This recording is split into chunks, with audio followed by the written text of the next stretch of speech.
भद्रं कर्णेभिः शृणुयामदेवाः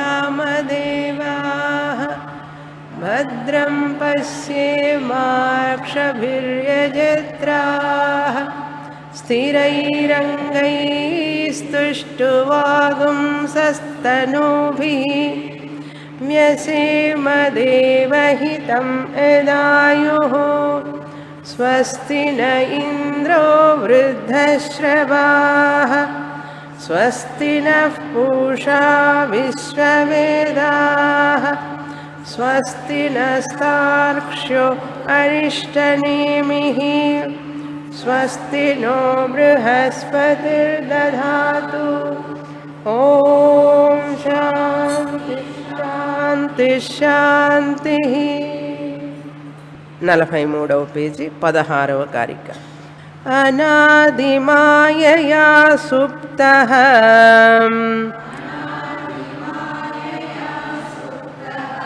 యదా జీవః ప్రబుధ్యతే అజమనిద్రమస్వప్నం అద్వైతం బుధ్యతే తదా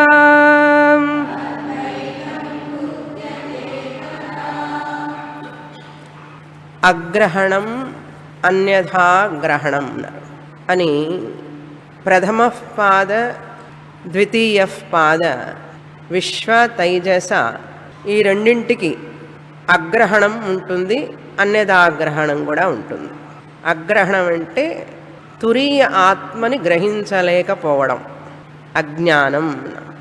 ఈ అజ్ఞానం వల్ల అన్యథాగ్రహణం కూడా ఉంటుంది. అన్యథాగ్రహణం అంటే ఒకటిని వేరొకటిగా భావించడం అన్యథాగ్రహణం. ఒకటిని మరొక విధంగా, ఒకదానిని చూసి మరొకదానిగా భావించడం, దాన్ని అన్యథాగ్రహణం అంటాం.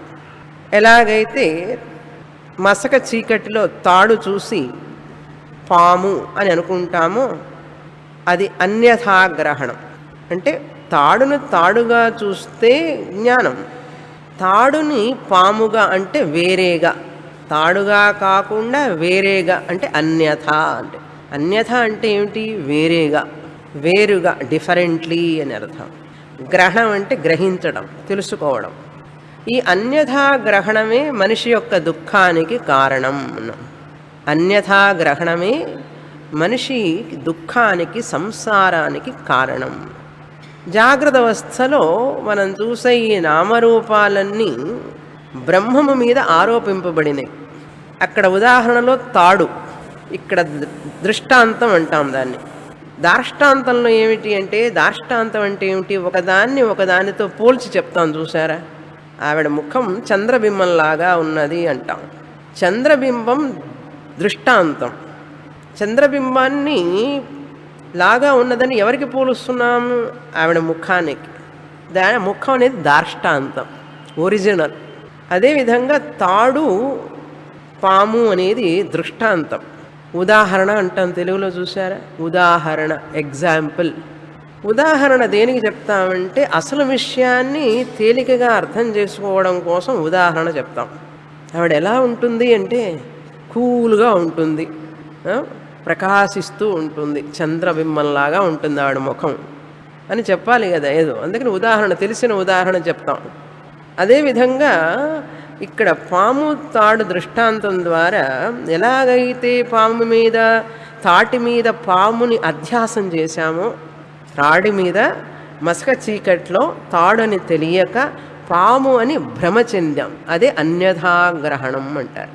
ఇది దృష్టాంతం. ఈ దృష్టాంతం దేనికోసం మనకు తెలుసుకోవడానికంటే, దాని మీద ఎలాగైతే భ్రమ వచ్చిందో అదేవిధంగా బ్రహ్మం మీద ఈ ప్రపంచాన్నంతా కూడా అధ్యాసం చేస్తున్నాం మనం.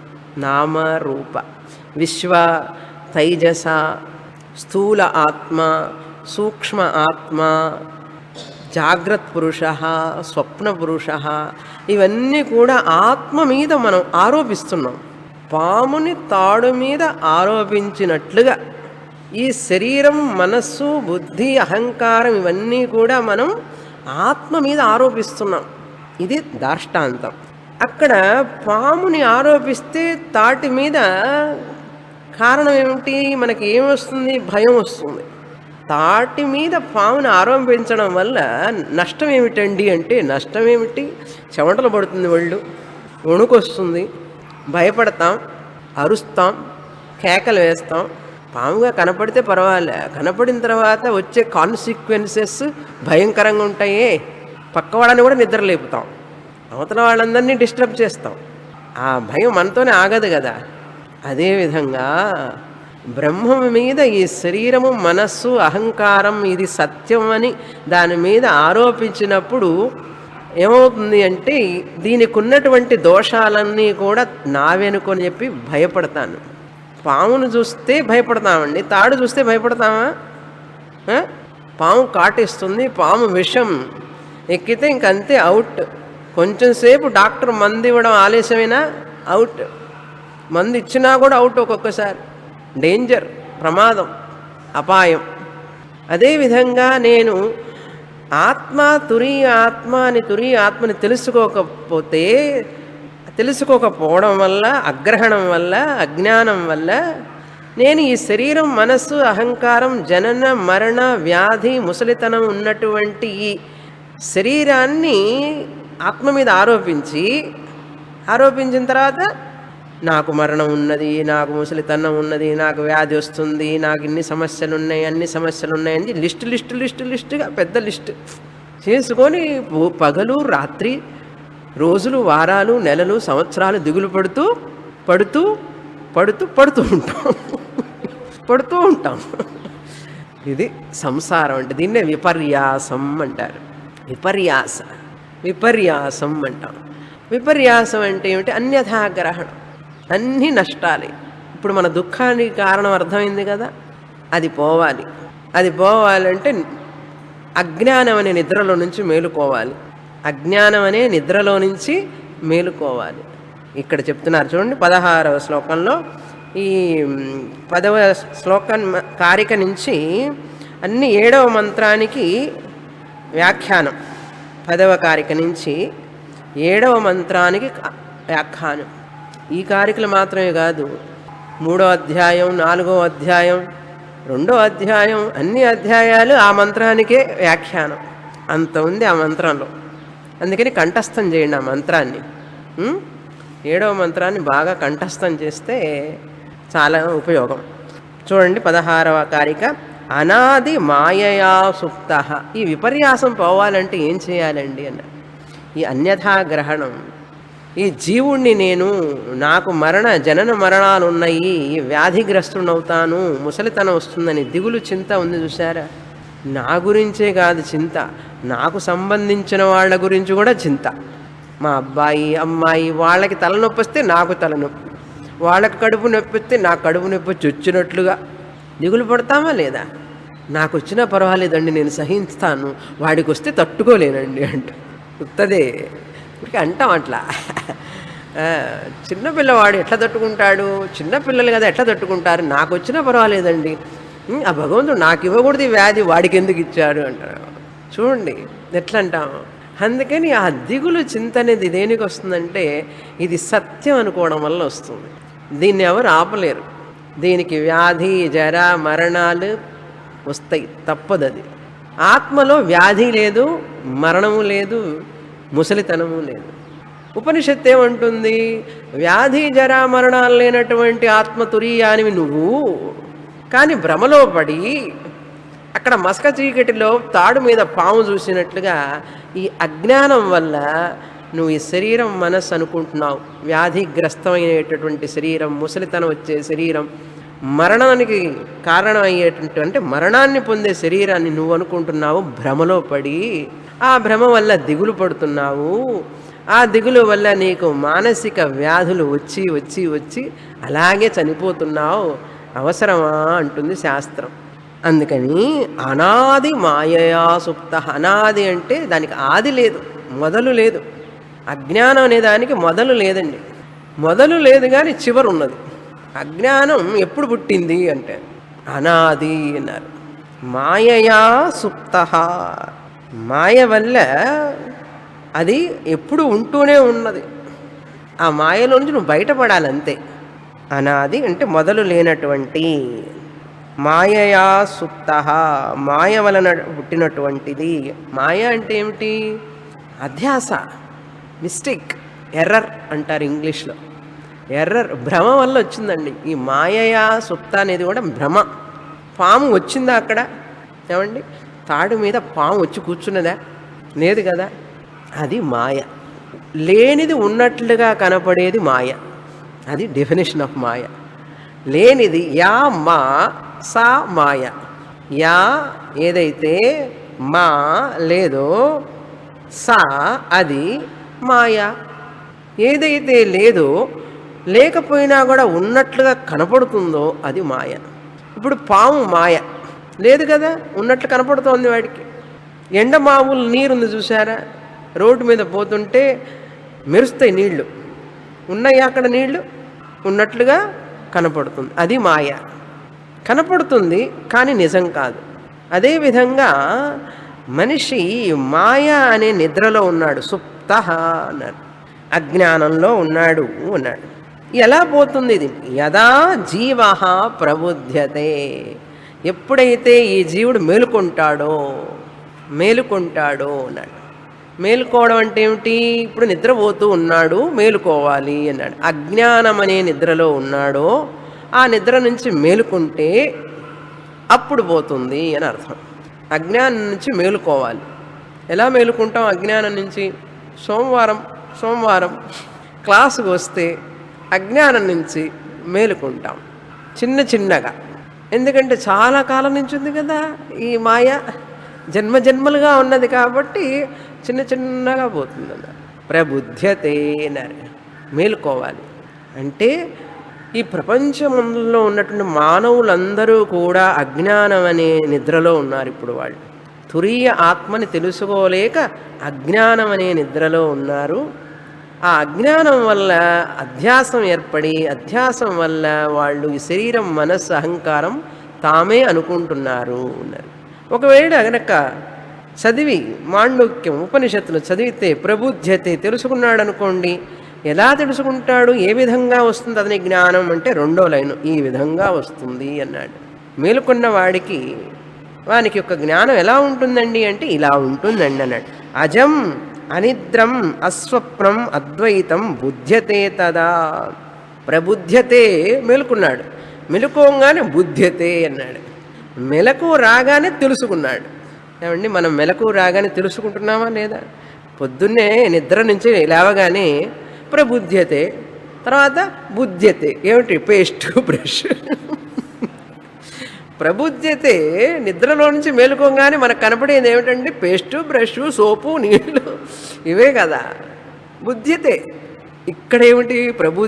బుధ్యతే అంటే అజ్ఞానం నుంచి బయటపడి మేలుకొని, అజ్ఞానం నుంచి మేలుకున్నాడంటే దేనికి మేలుకొని ఉండాలి? జ్ఞానానికి. చూడండి, నిద్రలో కూడా ఫుల్గా అజ్ఞానమే, మనకేం తెలియదు.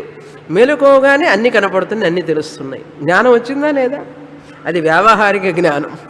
ఇక్కడ ప్రబుధ్యతే అంటే అజ్ఞానంలో నుంచి బయటపడగానే, అంటే అజ్ఞానంలో నుంచి బయటపడ్డాడు అంటే అజ్ఞానం పోయిందనే కదా అర్థం.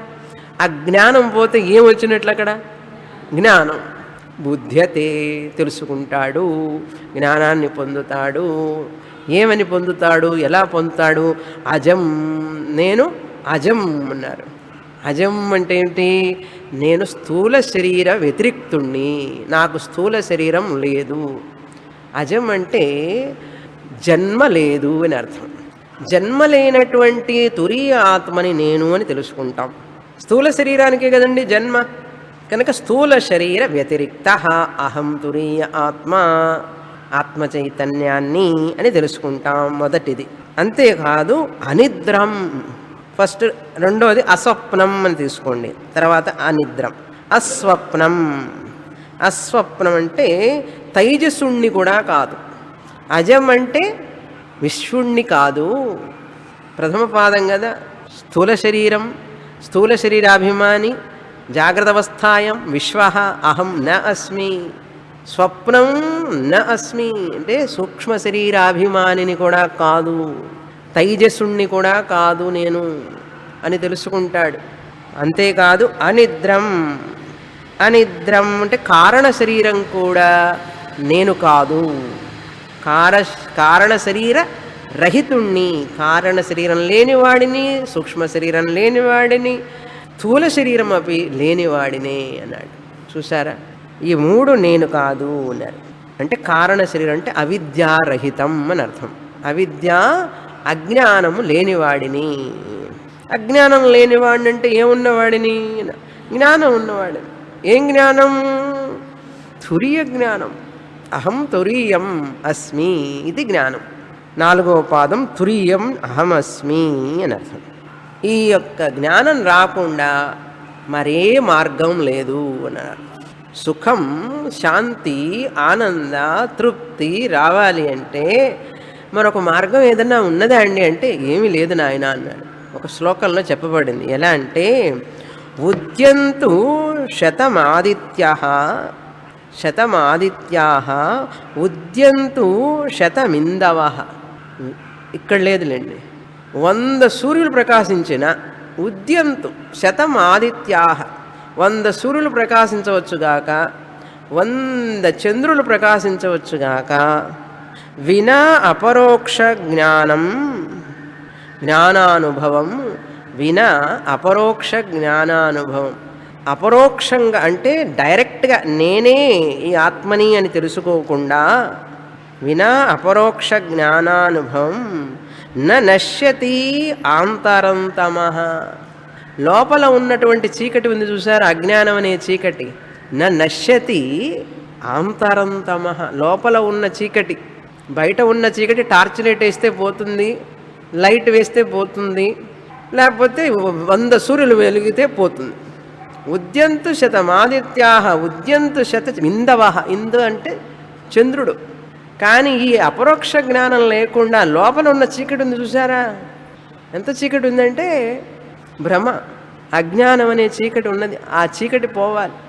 అది పోవాలి అంటే సోమవారం క్లాసు మాత్రమే, వేదాంతమే. ఇంకా దానికి మార్గమే లేదు. లోపల ఉన్న చీకటి పోవాలంటే దానికోసం ఏమైనా చేస్తున్నామా? బయట దీపారాధన చేసేది దేనికి తెలుసా? ఇప్పుడు అర్థమైందా? ఒకరోజు నీ అంతరాత్మలో లోపల ఎక్కడైనా దీపం వెలుగుతుందేమో అని ప్రతిరోజు దీపం వెలిగించు అంటారు మన వాళ్ళు. ఎందుకో తెలుసా? ఒక రోజుకి నువ్వు ఆత్మజ్యోతి లోపల దాన్ని నువ్వు తెలుసుకుంటావు అని భావనతో. అందుకని మన దేశంలో మొదటి సంస్కృతి, మన సంస్కృతిదే దీపం వెలిగించడం. సాయంత్రం కాగానే దీపం పెట్టు అంటారు, ఉదయం కాగానే దేవుడి దగ్గర దీపం పెట్టావా అని అడుగుతారు. అర్థమైందా? దీపం ప్రకాశం, ప్రకాశం జ్ఞానానికి చిహ్నం. కనుక మన ఆత్మ అనేది ఎప్పుడు ప్రకాశిస్తూనే ఉన్నది, అది మనం తెలుసుకోవాలి. తర్వాత కారిక, ఈ యొక్క తురీయ ఆత్మ జ్ఞానం పొందాలి. పొందితేనే ఆనందం, స్వతంత్రం, ఆనందం, తృప్తి. ఎలా పొందాలి అన్నారు. ఎలా పొందాలి? మీరు చెప్తూ ఉంటే బాగానే ఉందండి, ఎలా పొందే మార్గం చెప్తున్నారు ఈ కారికలో. ఈ విశ్వం అంతా కనపడుతూ ఉంటే మాకు మా ఇల్లు, పిల్లలు, సంసారం, బాధలు రకరకాలన్నీ ఉంటే తురీయాత్మ తురీయాత్మ అంటారు. ఎంత కష్టం మాకు అని అంటే, ఎంత కష్టం మాకు అని మనకు సందేహం వస్తుంది కదా. మీరు సన్యాసులు, మీకు బాధరాబందీ లేదు, మాకు ఎన్ని బాధలు, ఎన్ని సమస్యలు అని ఇలా మాట్లాడుతుంటారు కదా. అప్పుడు మాకు అంటే ఏమిటి? మాకు మోక్షం రాదు, మేము ఇట్లాగే ఉంటాం, మీరు అట్లాగే ఉండండి అని అర్థం. శాస్త్రం చెప్తుంది, గౌడపాదుల వారు చెప్తున్నారు, అలా అనుకోనవసరమే లేదు. వివాహమైన, కుటుంబంలో ఉన్న, పిల్లలు ఉన్నా, బాధ్యతలు ఉన్నప్పటికీ కూడా ఎప్పుడు ఎక్కడ ఏ స్థితిలో ఉన్నా కూడా నువ్వు ఆత్మస్వరూపానివే, తురి ఆత్మవే అని తెలుసుకో అంటారు. అదే చెప్తున్నారు ఇక్కడ. చూడండి 17వ కారిక. ప్రపంచో యది విద్యేత నివర్తేత న సంశయః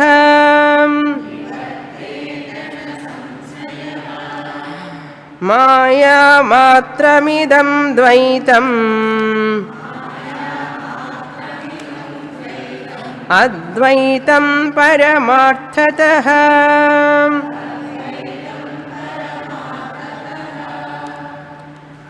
7వ మంత్రంలో ప్రపంచోపశమం అనే వార్త ఉన్నది. నాంతఃప్రజ్ఞం న బహిష్ప్రజ్ఞం నోభయతఃప్రజ్ఞం న ప్రజ్ఞం న ప్రజ్ఞానఘనం నా ప్రజ్ఞం అదృష్టమవ్యవహార్యం అచింత్యమవ్యపదేశం ఏకాత్మ ప్రత్యయసారం ప్రపంచోపశమం అనే పదం వస్తుంది అక్కడ. ఆ ప్రపంచోపశమానికి వ్యాఖ్యానం 17, 18. ఏం చెప్తున్నారు చూడండి, చాలా ముఖ్యమైన కారికలు మనస్సులో పదిలపడాలి బాగా. ప్రపంచ ఏది విద్యేత నివర్తేత న సంశయ. ఇప్పుడు మన సంశయం ఏమిటంటే తురియ ఆత్మ నీ స్వరూపం అంటూ ఉంటే మనం తెలుసుకోమంటుంది శాస్త్రం. ఈ ప్రపంచం అంతా నాకు తెలుస్తున్నది, ఈ తెలిసేదాన్నేమో మిథ్య అంటుంది శాస్త్రం. నువ్వు చూస్తున్నదంతా కూడా నిజం కాదు, నువ్వు చూడనటువంటిది ఏదైతే ఉందో తురియ ఆత్మ అది సత్యం అంటుంది. ఇది ఎక్కడ చూడండి, కనపడందేమో సత్యంట, కనపడేదేమో నిజం కాదుట, అసత్యం. ఎట్లా నమ్మాలి? కనపడేది ఎందుకు అసత్యము అని అడిగితే కనపడుతున్నది కాబట్టి అసత్యం అన్నది. కనపడేదంతా ఎందుకండి అసత్యం అంటే, నీకు కనపడుతున్నది కదా అందుకని అసత్యం అన్నారు.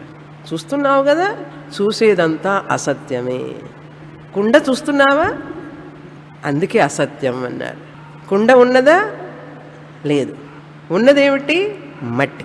లేదని తెలుసుకో అంతే. కుండ లేదు, ఉన్నది మట్టే కుండ రూపంలో ఉన్నది. మట్టే కుండ రూపంగా ఉన్నది కానీ కుండనే వస్తువు లేదు అని తెలుసుకో. అదేవిధంగా ప్రపంచం ఉన్నదని నువ్వు అనుకుంటున్నావు, కుండని చూస్తున్నావు, కుండ లేకపోయినా చూస్తున్నావు. ఎందుకని చూస్తున్నావు కుండని? మట్టి కుండగా ఉన్నదని తెలియక కుండ ఉన్నది కుండ ఉన్నది కుండ ఉన్నదని చూస్తున్నావు, కానీ మట్టి ఉన్నదని చెప్పచ్చు కదా. Clay pot, potty clay or clay pot? Potty clay అంటే కుండ రూపంలో ఉన్న మట్టి, అంతేగాని కుండ అనేది ఉన్నదా? కుండ మట్టి రెండు ఉన్నాయండి అంటారా? ఇప్పుడు కుండ ఉంది, మట్టి ఉంది, అది కరెక్ట్గా అనిపిస్తున్నది కదా మీకు. అలా అనిపిస్తే నేను కుండ తీసుకుంటా, నేను మట్టి తీసుకుంటా, మీరు కుండ తీసుకోండి. నేను ఎందుకు కుండ తీసుకోవడం? నేను మట్టి తీసుకుంటాను, మీరు కుండ తీసుకోండి కదా. సాధ్యమవుతుందా? బంగారం వేరే గొలుసు వేరే రెండు ఉంటే నేను బంగారం తీసుకుంటా, మీరు గొలుసు తీసుకోండి. సాధ్యమవుతుందా? అదేవిధంగా ప్రపంచం ఎది విద్యేత, ప్రపంచం బ్రహ్మము కంటే వేరుగా ఉంటే బ్రహ్మాన్ని నేను తీసుకుంటా, ప్రపంచాన్ని మీరు తీసుకోండి. నామరూప ప్రపంచాన్ని మీరు తీసుకోండి, నేను బ్రహ్మాన్ని తీసుకుంటా. మీరు తీసుకోలేరు. నామరూపంలో బ్రహ్మ సత్తుగా అంతటా ఉన్నాడు. ఈ పుష్పం ఉన్నది చూడండి, పుష్పం ఉన్నది. ఇప్పుడు మీరు పుష్పాన్ని తీసుకోండి, నేను ఉన్నది తీసుకుంటాను. ఆ ఉన్నది అనే దాన్ని తీసేసుకుంటే నేను, మీరు పుష్పాన్ని తీసుకోగలరా? ఆ ఉన్నది అనేదే బ్రహ్మం, పుష్పం అనేది లేదు. పూజ్యస్వామి ఇట్లాగే చెప్తారు, పుష్పం లేదు. ఎక్కడుంది పుష్పం? రెక్కలు. పుష్పం అనేది ఎక్కడా లేదు అస్సలు. ఉన్నదా పుష్పం? ఏది పుష్పం? ఈ రెక్క పుష్పమా? ఈ రెక్క పుష్పమా? ఇది పుష్పమో? మరి ఆ పుష్పం అనేది ఎక్కడున్నది చెప్పండి. ఇప్పుడు వాచారంభణం వికారో నామధేయం. ఇక్కడ రెక్కలు తీసేసినట్లుగా ఈ కాలు, ఈ చెయ్యి, ముక్కు అన్నీ తీసి అలా టేబుల్ మీద పెట్టండి వరుసగా. మెంటల్లీ కొంచెంసేపు అలా డిసెక్షన్ చేయండి. నేను అనే మనిషి అనేవాడు ఎక్కడున్నాడు చెప్పండి. నేను మనిషిని ఎక్కడున్నాడు? కాల, చెయ్య, ముక్క, నోర, తల, ఏది నేను? మనిషి అంటే ఎవరు? పుష్పం అనేది ఎట్లాగైతే లేదో మనిషి అనేవాడు కూడా లేడు. ఈ అవయవాల సమూహాన్ని కలిపి మాంసపు ముద్ద, ఎముకల గూడు, ఫ్లెష్, బ్లడ్, బోన్స్, స్కెలిటన్ అన్నీ కలిపి వీడికి మనిషిని పేరు పెట్టాం. అన్నీ విడివిడిగా పార్ట్ పార్ట్గా తీసేస్తే మనిషి అవుట్. అదేవిధంగా ఒక మనిషి, ఒక పుష్పాన్ని ఉదాహరణ చూపించాను, ఒక మనిషి శరీరాన్ని ఉదాహరణ చెప్పాను. ప్రపంచం మొత్తం అంతే. ఈ ఒక శరీరం అట్లయినప్పుడు అన్ని శరీరాలు అంతే కదా. అన్ని శరీరాలు. ఈ డెస్క్ అనేది ఎక్కడుందండి? ఈ కాలు తీసేయండి, ఈ కాలు తీసేయండి, ఆ కాలు, 4 కళ్ళు తీసేసి ఈ పై బెల్ల తీసేస్తే డెస్క్ అనేది ఉందా? గొలుసు అనేది ఉన్నదా? ఆ రింగు ఒకదాంట్లో ఒకటి ఇట్లా ఉంటుంది. ఆ రింగు ఒక్కొక్కటి తీసేసేయండి. గొలుసు గొలుసు అంటేనే అర్థం తెలుసా? 1, 2, 3, 4, 5 ఆ ఒక్కొక్క గొలుసు తీసేయండి. ఒకదాంట్లో నుంచి ఒకదాన్ని తీసేస్తే గొలుసు ఎక్కడుందండి? అదేవిధంగా ఈ ప్రపంచంలో ఉన్న వస్తువులన్నీ కూడా అంతే. ఏది విద్యేత, ఒకవేళ ఉంటే ప్రపంచం ఉంటే ప్రపంచం అనేది నువ్వు చూస్తున్నటువంటి ఇల్లు, వాకిలి, కారు, అబ్బాయి, అమ్మాయి, కూతురు, కొడుకు, అబ్బాయి అమ్మాయి అంటే కూతురు కొడుకు, ఓకే, ఇవన్నీ కూడా ఏది విద్యేత ఉంటే నిజంగా ఉండి ఉంటే నివర్తేత వాటిని తొలగించవచ్చు. ఉంటే ప్రపంచం ఉంటే కదా దాన్ని తీసేయవచ్చు. నివర్తేత తొలగించవచ్చు. నా సంశయ, దాంట్లో సంశయం లేదు. ఉంటే తీసేస్తాం. ఈ ప్రపంచం చాలామందికి ఈ బ్రహ్మజ్ఞానం రావాలి, దైవ సాక్షాత్కారం కావాలంటే ఈ ప్రపంచం అంతా పోవాలి, ప్రపంచం కనపడకూడదు. ఈ ప్రపంచం ఉన్నంతసేపు మనకు భగవంతుడు లభించడు. ఈ ప్రపంచాన్ని నువ్వు చూస్తున్నంతసేపు నీకు దైవ సాక్షాత్కారం కాదు. అందుకని ప్రపంచాన్ని చూడకుండా గట్టిగా కళ్ళు మూసుకో, అదే చెప్తారు. గట్టిగా కళ్ళు మూసుకో నీకు ఆత్మ కనపడుతుంది అంటాడు. అది మామూలుగా మూసుకోకూడదు, గట్టిగా మూసుకోవాలి. ఎందుకంటే ఈ లోపల మ్యాజిక్ చేయడానికి గట్టిగా మూసుకో కళ్ళు అంటాడు. ఈ ప్రపంచాన్ని చూస్తున్నంతసేపు నాకు ఎట్లా వస్తుంది బ్రహ్మజ్ఞానం, దైవ సాక్షాత్కారం ఎక్కడ దొరుకుతుంది? ఈ ప్రపంచం ఉన్నంతసేపు దొరకదు. ద్వైతం కదా, నామరూపాలన్నీ ద్వైతం కదా. ఆయనేమో అద్వైతం అయి కూర్చున్నాడు. ద్వైతాన్ని చూస్తున్నంతసేపు, రకరకాలన్నీ చూస్తున్నంతసేపు ఏకమైనటువంటి ద్వైతం కనపడదు కదా. వేరువేరుగా ఉన్నవన్నీ చూస్తున్నప్పుడు ఒక్కటైనది కనపడుతుందండి. అందుకని వేరైనవన్నీ చూడవాకు, ఇది అందరి ఫిలాసఫీ. ఆ వేరువేరుగా ఉన్నవన్నీ చూడవాకు, ఏం చేయండి, కళ్ళు మూసుకొని లోపలికి చూడు అన్నాడు. కళ్ళు మూసుకొని లోపలికి చూడు, అంతర్ముఖం అన్నారు. అది వాళ్ళు చెప్పే ట్రాన్స్లేషన్. అందుకని ఏం చేయాలి? మెడిటేషన్ అన్నారు. శాస్త్రం చెప్తుంది నువ్వు లోపలికి చూడవక్కర్లేదు, బయటికి చూడక్కర్లేదు, కళ్ళు మూసుకోనక్కర్లేదు. మన ఉదాహరణకి రండి. ఇప్పుడు పాము ఏది విద్యేత, పాము ఉంటే నివర్తేత, ఉంటే పోగొట్టాలండి. అర్థమైందా? పాము ఉంటే, పాము సర్ప ఏది విద్యేత నివర్తేత, పాము ఉంటే పోగొట్టాలి. నా సంశయ, నిజంగానే భయం కలుగుతోంది నాకు, ఆ పామును పంపించండి అన్నాడు. ఇప్పుడు మన తాడు మీద చూసే పాము ఉన్నదా? లేదు. లేని దాన్ని ఎందుకండి పంపించడం? లేని పాముని పంపించాలా? ఆ పాములు వాడు ఉంటాడు చూసారా, పాములు పట్టేవాడిని, వాడిని పిలిచి వాడు పెప్పే పెప్పే పెప్పే అని ఊదుతాడు. నాయనా నువ్వు రా పట్టుకో, స్నేక్ చామర్, వాడు ఇప్పుడు అని ఊపుతాడు. వాడిని పిలిచి ఆ పాముని కొంచెం బుట్టలు వేసుకెళ్ళిపో అని చెప్పాలా? అవసరమా? సర్ప యది విద్యేత నివర్తేత న సంశయ. సర్పమే నాస్తి, ఇంకా నివర్తించే పని ఏంటి? దాన్ని తొలగించాల్సిన పని ఉందా? మరి ఏమిటి? ఏం చేయాలి? పాము లేదు అని తెలుసుకోవాలి, అంతేనా? అదేవిధంగా ప్రపంచం ఉన్నట్లుగా నీకు కనపడుతున్నది. అక్కడ పాము చూడటం ఎలా భ్రమో, ఇక్కడ ప్రపంచాన్ని చూడటం కూడా అలా భ్రమ అన్నారు. ఆ పాము తాడుగా కనపడాలంటే ఏం చేసావు? లైట్ వేయి, తాడు కనపడుతుంది. ఈ పాముని పోగొట్టాల్సిన పని లేదు, పాము లేదు కనుక. అదేవిధంగా ఆత్మజ్ఞానం అనే లైట్ కనుక వేశామంటే ఈ ప్రపంచం మీద ప్రపంచమే లేదు, ఉన్నది బ్రహ్మమే అన్నారు. బ్రహ్మమొక్కటే పర బ్రహ్మమొక్కటే పర బ్రహ్మమొక్కటే. అది ఆ పాటలో అర్థం.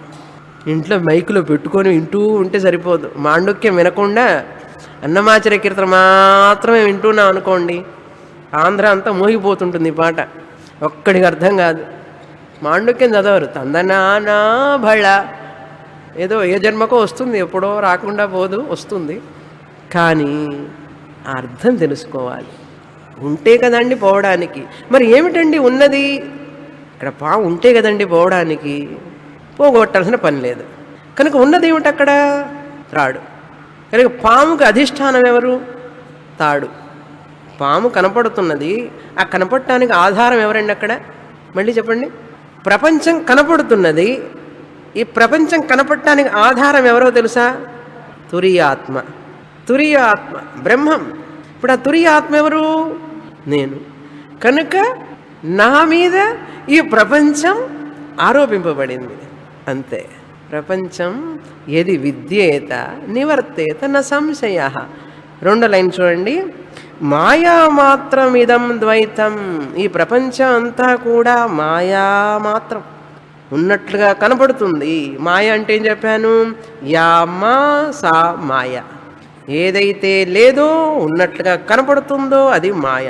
అప్పుడు మనకు కనపడే ప్రపంచం అంతా ఏమిటి? గౌడపాదాచార్యులు వారు ఏం చెప్తున్నారు? మాయా మాత్రం, ఉన్నట్లుగా కనపడుతుంది, నిజంగా లేదు, ఉన్నట్లుగా కనపడుతుంది. ఉన్నట్లుగా కనపడేది లేనట్లే కదా. ఎందుకు కనపడుతుందండి అన్నాడు. పాము ఎందుకు కనపడిందండి? మసక చీకటి కాబట్టి కనపడింది అన్నాడు. ప్రపంచం ఎందుకు కనపడుతుందండి అన్నాడు. అజ్ఞానం ఉంది కాబట్టి నీకు కనపడుతుంది అన్నాడు. కనపడితే కనపడనివ్వండి, ఏమవుతుంది అన్నాడు. ఓకే, కనపడని, పాము కనపడితే కనపడని అన్నాడు. భయపడతావు. అదేవిధంగా ప్రపంచం ప్రపంచంగా కనపడితే, నీకు లేనిది ఉన్నట్లుగా కనపడితే భయపడతావు. దిగులు. బయాప్సీ అంటే ఏమిటో తెలుసా? టెస్ట్కి వెళ్తారు బయాప్సీకి అన్నాడు. బయాప్సీ అంటే అది టెస్ట్, అదన్నీ రిపోర్ట్ వచ్చే వరకు భయం భయం భయం భయం, అది బయాప్సీ అని అర్థం. భయపడతావు. ముసలితనం వస్తుందని భయం, వ్యాధి వస్తుందని భయం, మరణం వస్తుందేమోనని భయం, బాగా ఆనందంగా ఉన్నప్పుడు కూడా ఇది పోతుందేమోనని భయం, రోగే రూప భయం, రూపే జరావయా భయం, వ్యాధి భయం, రోగ భయం, మరణ భయం, అన్నీ భయాలే కదండి. సర్వం భయాన్వితం అన్నాడు. కనుక ఇక్కడ రెండో లైన్లో చెప్తున్నారు, మాయామాత్రమిదం ద్వైతం. ఈ ద్వైతం అనేది అంటే అనేక రూపాలు, అనేక నామాలు, అనేక విధాలైనటువంటివన్నీ కూడా ద్వైతం. కనపడుతున్నవన్నీ కూడా మాయామాత్రం. మరి నిజంగా ఏమిటండి ఉన్నది అన్నారు? అద్వైతం పరమార్థత. పరమార్థత నిజంగా మాట్లాడాలంటే అంటాను చూసారా, పరమార్థంగా చెప్పాలంటే పరమార్థత అన్నారు. అబ్సల్యూట్లీ అంటారు. నిజంగా, అసలు నిజం చెప్పాలంటే అంటాను చూసారా, అసలు నిజం చెప్పాలంటే అని దానికి ఆ పరమార్థ. పరం అర్థం అన్నారు. అంటే అన్నిటికంటే పరమ సత్యమైనటువంటిది ఏదైతే ఉన్నదో అదే పరమార్థం. ఏమిటది? అద్వైతం. ఒకే ఒకటి ఉన్నది, ఏమీ లేదు. మరి అద్వైతం అంటే ఏంటి? నా ద్వైతం. రెండు లేవండి, మూడు లేవు, నాలుగు లేవు. అక్కడ తాడుగా చూడకపోతే పాములాగా కనపడవచ్చు, ఇంకా ఏమిటి మాలలాగా కనపడవచ్చు, నీటి దారగా కనపడవచ్చు, ట్యూబ్ లాగా కనపడవచ్చు, చెక్క ముక్కలాగా కర్రలాగా కనపడవచ్చు. ఒకటి తాడు కనుక చూస్తే ఎన్ని తాళ్ళు కనపడతాయి? తాడుగా చూస్తే 3 తాళ్ళు కనపడతాయా, 4 తాళ్ళు కనపడతాయా? ఒకటే తాడుగా చూడకపోతే ఎన్ని కనపడతాయి? పాములాగా కనపడుతుంది, మాలలాగా కనపడుతుంది, నీటి ధారలాగా కనపడుతుంది, కర్రలాగా కనపడుతుంది, ఇన్నున్నాయి. ఇవన్నీ చూడకపోతే ఒక్కటే. దీన్ని అద్వైతం అంటారు. ఇది ద్వైతం అంటారు. ప్రపంచంలో మనం చూసేదంతా కూడా అబ్బాయి, అమ్మాయి, కూతురు, ఇల్లు, వాకిలి, ఇవన్నీ కూడా ఈ బ్రహ్మం మీదనే ఆధారపడి ఉన్నాయి. ఇంతటి అజ్ఞానంలో ఉన్నాం మనం. చూసారా, గౌడపాదాచార్యుల వారు కరుణతో మనకు చెప్తున్నారు. ఆయన కరుణతో చెప్తున్నా కూడా మన అహంకారం వదలనంటుందే. అజ్ఞానం, అహంకారం ఇవన్నీ వదలకపోతే మనిషికి అద్వైత జ్ఞానం రాదు. అందుకని మన వాళ్ళు చెప్తారు చూసారా, అహంకారానికి చిహ్నం ఇది. స్థూల శరీరం, సూక్ష్మ శరీరం, కారణ శరీరం, 3 శరీరాలు. అహంకారం, ఈ 3 పట్టుకున్నామంటే చెంపదెబ్బలే. చెంపదెబ్బ అంటే ఏంటి? అడిదడి, కష్టం సుఖం, కష్టం సుఖం వస్తూనే ఉంటాయి. ఇట్లా నుంచున్నామంటే అంగుష్ఠమాత్ర పురుష మధ్య ఆత్మని తిష్టతి తురియ ఆత్మ. అందుకని ఈ జీవుడు అహంకారాన్ని పరమాత్మతో ఐక్యం చేయడమే చిన్ముద్ర అన్నారు. ఈ 3 శరీరాలని ఏం చెప్పాం? అనిద్రం, అజం, అస్వప్నం, అనిద్రం. మరి నేనెవరిని అంటే తురియాత్మ. దీనికోసమే మనిషి జన్మ. అర్థమైందా? రోజు ఇడ్లీ సాంబార్ చేసుకుని తింటాం కాదు. ఈ శరీరాన్ని పోషించే దేనికంటే ఈ జ్ఞానం కోసం. మాయా మాత్రమిదం ద్వైతం, ఇది సత్యం కాదు, ఇది సత్యం అనుకుంటే నీకు నష్టం అన్నారు. అద్వైతం పరమార్థత. అందుకే మా గురువుగారి పేరు పరమార్థానంద స్వామి. ఆ పేరుకు తగ్గట్లే ఆయన సాక్షాత్ బ్రహ్మనిష్ఠులు. ఆ జ్ఞానం, ఆ శ్రోత్రియత్వం వారు పెట్టిన భిక్ష, ఇది మీకు పెడుతున్నా నేను ఈరోజు. తర్వాత కారిక 18వ కారిక. దీంతో ఈ యొక్క 7వ మంత్రం మీద పూర్తవుతుంది వ్యాఖ్యానం. వికల్పో వినివర్తేత కల్పితో యది కేనచిత్ ఉపదేశాదయం వాదః జ్ఞాతే ద్వైతం న విద్యతే.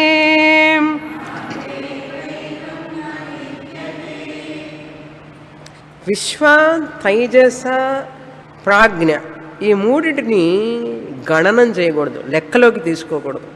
స్థూల శరీరం, సూక్ష్మ శరీరం, కారణ శరీరం. ఎన్ని శరీరాలు ఉన్నాయండి మీకన్నారు?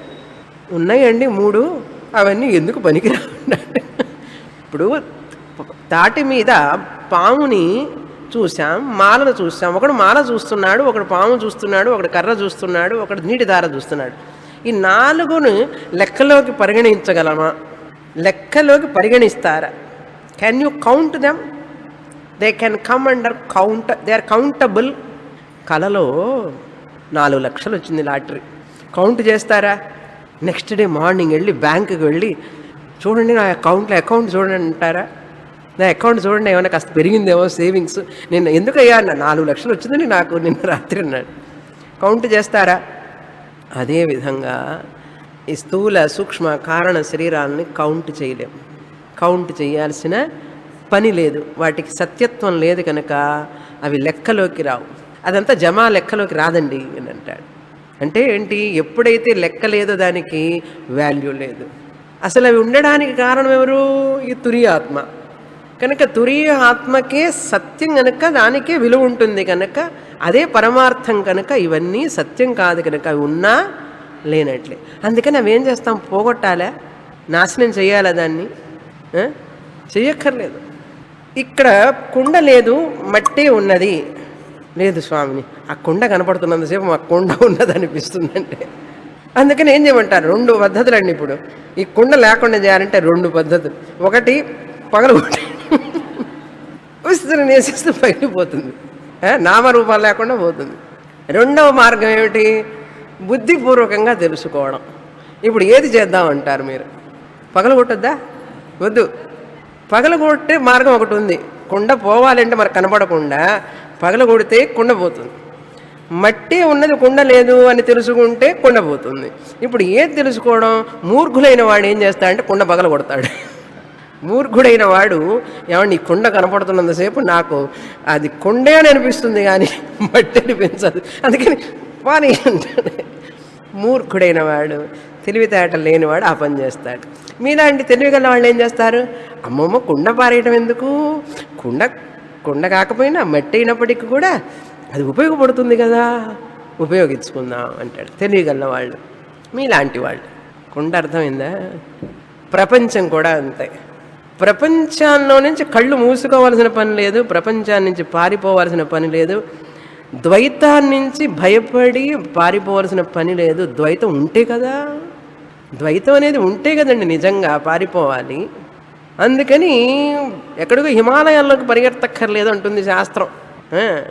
హిమాలయాల్లోకి పరిగెత్తక్కర్లేదు, కుటుంబ బాధ్యతల నుంచి కూడా పరిగెత్తక్కర్లేదు. ఎక్కడ ఉన్నావో అక్కడే ఉండు, ఎలా ఉన్నావో అలాగే ఉండు. కానీ సోమవారం క్లాస్కి వెళ్ళు, తెలుసుకో. అంతేకాని లేని దాన్ని పోగొట్టాలని ప్రయత్నం చేస్తావా? అరే కర్ర తీసుకురారా, పావుని చంపుతానంటాడు. పావుని చంపేయాలి అంటాడు. ఎందుకురా చంపడం? పాము లేదని తెలుసుకో. అంతేగాని పామును తీసేయాలని లేనిదాన్ని తీసేయడం ఎందుకండి? కనుక జ్ఞాని అయిన వాడు ఈ ప్రపంచంలో ఉంటూనే చూస్తూనే కూడా ఇది సత్యం కాదని తెలుసుకొని ఇదంతా కూడా నా విభూతి, తురీయ ఆత్మ విభూతి అని ఆనందిస్తూ ఉంటాడు. అంతేగాని వాళ్ళని చూడకూడదు, వీళ్ళని చూడకూడదు, నేను బ్రహ్మస్థితిలోకి వెళ్ళిపోవాలి అన్నారు. వాళ్ళు వీళ్ళు ఎవరు? ద్వైతం సత్యమా? ద్వైతము సుఖమా? అద్వైతము సుఖమా? అద్వైతంలోనే ద్వైతం ఉంది. ఇంకొక సీక్రెట్, అద్వైతం. ద్వైతం అంతా ఎక్కడున్నదండి? అద్వైతంలో ఉంది. అర్థమైందా? ఈ ఊ లేకుండా హల్లులు లేవు, అచ్చులు లేకుండా హల్లులు లేవు. హల్లులు ఉచ్చారణ చెయ్యాలంటే అచ్చులతోనే ఉచ్చారణ చెయ్యాలి. అదేవిధంగా మీ అబ్బాయితో మాట్లాడాలన్నా, అమ్మాయితో మాట్లాడాలన్నా, ఏ పని చేయాలన్నా, ఏది చేసినా బ్రహ్మం టచ్ చేయకుండా మీరు చేయలేరు. సత్ సత్ సత్ సత్ అనే రూపంలో ఉన్నది. కనుక ఏం చెప్తున్నారు ఈ కారికలో? వికల్ప వినివర్తేత ఏది కేనచిత్ కల్పిత. కేనచిత్ ఎవరైనా, ఒకవేళ ఎవరి ద్వారానైనా, ఎవరి చేతనైనా, కేనచిత్ ఏది కల్పిత, ఒకవేళ సృష్టి కనుక చేయబడి ఉంటే, నిజంగా కల్పిత అంటే సృష్టి కనుక చేయబడి ఉంటే, వికల్ప వినివర్తేత. ఈ ద్వైతం వికల్పం అంటే ఏమిటి? ఇది వేరు, అది వేరు, ఇది క్లిప్పు, ఇది పుష్పం, ఇది ఇది ఇది అన్నీ ఉన్నాయి కదా, ఇవన్నీ వినివర్తేత, పోగొట్టచ్చు నిజంగా ఉంటే. ఆ నామరూపాలన్నీ ఉన్నాయి చూసారా? ఏ నామరూపమైనా అది నిజంగా లేదు. డెస్క్ అనేది లేదు, షర్ట్ అనేది లేదు. షర్ట్ అనేది ఉన్నదా? షర్ట్ ఎక్కడుందండి? ఆ దారాలన్నీ తీసేస్తే షర్ట్ ఎక్కడుంది? ధోతి అన్నారు. ధోతి ఎక్కడుందండి? అన్ని దారాలే కదా. దారాలన్నీ ఏమిటి? దూది. ఇట్లా ప్రతి వస్తువు చూడండి, ఒక్కొక్కటి. ఇంటికి వెళ్ళి ఇదే మీ జాబ్ ఇవన్నీ. వంట చేసేటప్పుడు ప్రతి వస్తువు చూడండి, ఏ వస్తువు చూసినా సరే. ఇప్పుడు పుష్పం చూపించాను కదా, అట్టాగే అన్నీ చేయండి ఇంట్లో. అయితే పగలగొట్టవాకండి. పగలగొడితే ఏం ఉండదు ఇంట్లో ఉపయోగించుకోవడానికి. కేనచిత్ కల్పిత ఏది? ఎవరైనా నిజంగా సృష్టి చేసి ఉంటే, ఇక్కడ కల్పిత అంటే కల్పించడం కాదు, సృష్టి చేసి ఉంటే నిజంగా, నివర్తేత వినివర్తేత, అది పోగొట్టడానికి ప్రయత్నం చేయాలి. నిజంగా కుండ ఉంటే దాన్ని పారగొట్టాలి. కుండ లేదు కదా. స్వామిని మీరేంటి పట్టుకున్నారు, ఏం పట్టుకున్నారు మీరు అడుగుతారు, నన్ను డిమాండ్ చేస్తారు. మీరు మమ్మల్ని ఏదో హిప్నోసిస్ చేస్తున్నారండి, ఇదంతా బ్రెయిన్ వాషింగ్ అనిపించవచ్చు. నిజంగానే కొత్తగా వచ్చేవారిని కూర్చోండి, ఇదంతా బ్రెయిన్ వాష్ అండి, అక్కడంతా ఆవిడ చెప్పేది అంతా బ్రెయిన్ వాష్ అంటే ఏం చేస్తారు? అమ్మో బ్రెయిన్ వాషా, నెక్స్ట్ క్లాస్కి రారు. ఉపనిషత్తు బ్రెయిన్ వాష్ చేస్తుందండి. ఒకవేళ అది బ్రెయిన్ వాష్ అయితే మంచి brain wash. Let it be నా బ్రెయిన్ వాష్. అజ్ఞానంతో బ్రెయిన్ వాష్ చేస్తుంటే అందరూ, జ్ఞానం బ్రెయిన్ వాష్ చేస్తే నష్టం ఏమిటండి కదా. జనానికి మనం పిచ్చివాళ్ళలాగా కనపడతాం, కానీ అజ్ఞానులు వాళ్ళు అనుకుంటారు వాళ్ళది సత్యం అనుకుంటుంటారు. అది నిజంగా పుట్టి ఉంటే దాన్ని వినివర్తేత అన్నారు. వికల్పిత వినివర్తేత. అందుకని రెండో లైన్లో ఏం చెప్తున్నారు? మరి దేనికండి ఇవన్నీ అన్నాడు. ఈ టీచింగ్ అంతా ఎందుకు? ఉన్నది అద్వైతమే కదా, బ్రహ్మమే కదా. మీరెందుకు 13 సంవత్సరాల నుంచి టీచ్ చేస్తున్నారు? నేను తురియ ఆత్మనే, మీరు తురియ ఆత్మే. మీరేం చెప్పారు స్వామిని? ఇప్పుడు నేను ఎప్పుడు తురియ ఆత్మనే, ద్వైతం లేదు, ఎప్పుడు ఆత్మే ఉన్నది ఒక్కటే, ఎప్పుడు ఉన్నది ఒక్కటే, అప్పుడు ఇప్పుడు ఎప్పుడు అన్నారు. మరి ఇంక మీరు ఎందుకు టీచ్ చేస్తున్నారు? ఉపదేశాయ వాదః జ్ఞాతే ద్వైతం న విద్యతే. ఉపదేశాయ, ఈ వాద అనేది, ఈ ఉపన్యాసం, ఈ క్లాసు, ఇవన్నీ కూడా దేనికి తెలుసా? ఉపదేశాయ, ఉపదేశించడానికి. అది టీచింగ్ మెథడాలజీ. అంతేగాని నీకు అద్వైత ఆత్మని ఏదో కొత్తగా ఇచ్చేది కాదు.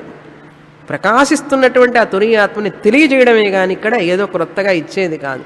ఉపదేశాయ జ్ఞాతే ద్వైతం న విద్యతే. నువ్వు తెలుసుకోగానే ద్వైతం లేదని తెలిసిపోతుంది. ద్వైతాన్ని నాశనం చేయక్కర్లేదు, ద్వైతం లేదని తెలుస్తుంది. అందుకని అద్వైత జ్ఞానం వచ్చిన తర్వాత సుందరంగా ఉంటుంది. ప్రపంచం అంతా కూడా ఆనందమయం, దుఃఖమయం కాదు, అది ఆనందమయం అన్నారు. దుఃఖమే లేదు అసలు. అందుకని శిష్యాణం సుఖబోధాయ అని అంటారు. శిష్యులకి సుఖంగా బోధించడం కోసం ఈ ఉపాయాలని చెప్పబడినాయి. శిష్యాణం సుఖబోధాయ తత్వజ్ఞై కల్పిత క్రమ. తత్వజ్ఞులు, జ్ఞానులైన వాళ్ళందరూ ఇది కల్పించారు. ఈ పద్ధతి, పంచకోశం చెప్పు ముందు, తర్వాత శరీరత్రయం చెప్పు వాళ్ళందరికీ, ఈ ప్రపంచాన్ని గురించి చెప్పు. ఇవన్నీ ఎందుకురా అంటే ఆ తురియ ఆత్మని తెలుసుకునేటట్లు చేయడం కోసం ఒక టెక్నిక్. మీరు అడిగితే కప్పు వేయడానికి ముందు ఇవన్నీ దూలాలు పెడతారు కదా ఇంట్లో, కప్పు వేయడానికి ముందు. అవన్నీ తర్వాత ఏం చేస్తారు? గృహప్రవేశానికి ముందు తీసేస్తారు. ఎందుకండి తీసేయడం? అడ్డం. తీసేయడానికి మళ్ళీ పెట్టడం ఎందుకు అసలు ముందే? ఎప్పుడైనా తీసేయాలి కదా, మరి ఎందుకు పెట్టారు వాళ్ళు? ఆ కప్పు వేయాలంటే అవి పెట్టాలి. ఆ కప్పు సెట్ అయిపోయిన తర్వాత రూఫ్ తీసేయాలి. ఎట్లాగో తీసేయాలి కదా, ఎందుకు పెట్టడం అని అడుగుతారా? అది పెట్టకపోతే కప్పు వేయలేవు నాయనా. సరే కప్పు వేసాను, తీసేయడం ఎందుకండి స్వామి? కప్పు నిలబడటానికి ఇదే కదా మనకు సహాయపడింది, ఉండనివ్వండి అంటారు. నువ్వు పోలేవు నాయనా లోపలికి అన్న. అవునా? కప్పు వేయడానికి అవి పెట్టాలి, కప్పు సెట్ అయిన తర్వాత తీసేయాలి. కప్పు అంటే ఈ కప్పు కాదు, రూఫ్ తీసేయాలి. అర్థమైందా? అదేవిధంగా ఉపదేశం కూడా గురువుగారు వచ్చి కూర్చొని ఏం చెప్పాలి? తత్ త్వమసి, తత్ త్వమసి, తత్ త్వమసి అని చెప్తూ ఉండాలి. శిష్యాణ సుఖబోధాయ తత్వజ్ఞై కల్పిత క్రమ. తత్వబోధ, భగవద్గీత, ప్రకరణ గ్రంథాలు అన్నీ చదువు, చెప్పి రాదండి ఏమీ లేదని చెప్పు అన్నాడు. ఏమున్నది? బ్రహ్మమే ఉన్నది అని చెప్పాలి. సత్యం బ్రహ్మ, ద్వైతం లేనే లేదు. ద్వైతాన్ని తీసేయాల్సిన పని లేదు, ఉంటే కదా తీయడానికి. అద్వైతం ఎప్పుడూ ఉన్నది అన్నారు. ఏమిటా కల్పిత క్రమ? అధ్యారోప అపవాదాభ్యాం నిష్ప్రపంచం ప్రపంచతే. అధ్యారోప అపవాద. ముందు అధ్యారోపణ చేస్తాం. ప్రపంచం ఉన్నది, 3 శరీరాలు ఉన్నాయి, పంచకోశాలు ఉన్నాయి, ఇవన్నీ బోధ చేస్తాం. ఇది అధ్యారోపం. తర్వాత ఏం చేస్తాం? ఏమీ లేదు అని చెప్తాం. ఏమీ లేదు. ఫస్ట్ అధ్యారోప, సూపర్ ఇంపోజిషన్.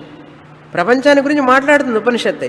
తస్మాద్వా ఏతస్మాదాత్మన ఆకాశ సంభూత, ఆకాశాద్వాయు, వాయోరగ్ని, అగ్నేరాప, అద్భ్య పృథ్వీ, పృథివ్యా ఓషధ. అన్నీ పుట్టినాయి. తర్వాత ఏంటి? పుట్టలేదు. ఇదంతా అధ్యారోపం. తర్వాత నీకు కొంచెం అర్థం కాగానే ఏం చేస్తాం? లేదు లేదు లేదు లేదు, నేతి నేతి నేతి నేతి అని చెప్పుకుంటూ వెళ్ళిపోతుంది ఉపనిషత్తు. అధ్యారోప అపవాదాభ్యాం చెప్పి ఏం చెప్తుంది? నిష్ప్రపంచం, ప్రపంచం లేదు, ప్రపంచతే ఉన్నట్లుగా చూపిస్తుంది శాస్త్రం. ఎందుకు? సుఖబోధాయ, సుఖంగా చెప్పడానికి. మా గురువుగారు చెప్పేటప్పుడు మొదట్లో నాకైతే ఒక్కొక్కసారి బ్రెయిన్ పగిలిపోతుంది అని కూడా అనిపించేది. అంత పగలడం అంటే ఏం లేదు, భయపడవాకండి, ఊరికే చెప్తాను. అంత ఆలోచింపజేసేవాళ్ళు. చెప్తూ ఉంటే అసలు ఎట్లా చెప్తుంది వేదం? ఎందుకు ఇట్లా చెప్తుంది వేదం? ఏమి మాట్లాడుతుంది అసలు? ఎందుకు చెప్పాలి వేదం ఇది? అసలు ఈశ్వరుని ఎందుకు ప్రవేశపెట్టాలి? ఈశ్వరుడు గురించి ఎందుకు చెప్తోంది? ప్రపంచాన్ని గురించి ఎందుకు చెప్తోంది? వాట్ ఈస్ ద పర్పస్ అని చెప్పి I use to think so much. తర్వాత అధ్యారోపం ఎందుకు చేయాలంటే నీకు అర్థం కావడానికి చెయ్యాలి అధ్యారోపం అన్నాడు. పిల్లలకు అమ్మాయి అన్నం పెట్టినట్టే చిన్నగా వాడికి అది చూపిస్తూ ఇది చూపిస్తూ పెడుతూ ఉంది, ఏమీ లేదు అక్కడ.